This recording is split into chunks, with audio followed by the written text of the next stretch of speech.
22.000 kvadratmeter stor grund direkte ud til havet, hvor halvdelen af grunden er skov. Det er jo næring for sjælen. Det er det. Altså at komme ud og gå i skoven og bare befinde sig i de omgivelser, altså det tror jeg, det er næring for sjælen for alle mennesker.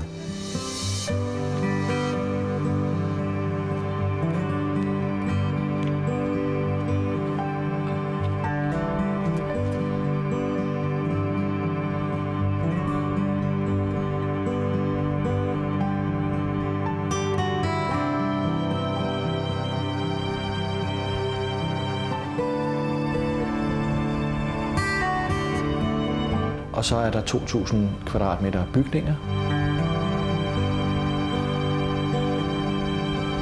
hvor vi har 24 dobbeltværelser.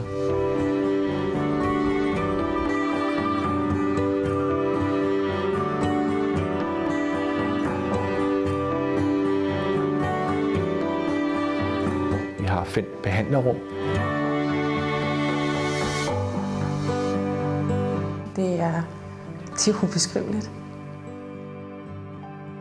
Jeg mærkede ret hurtigt stedets stemning, at der er sådan en, altså der falder ro over en bare at komme ind i de her rammer og de her lokaler. Så på den måde var det virkelig sådan en lettelse at komme herned. En time er lige pludselig rigtig lang tid, men på den gode måde. Man keder sig ikke, men man hviler i sig selv. Man er et godt sted, hvor man ikke stræber og stresser efter noget, og det er helt fantastisk.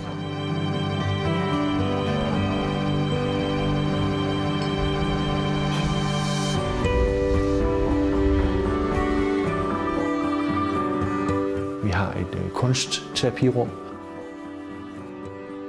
og så har vi en administration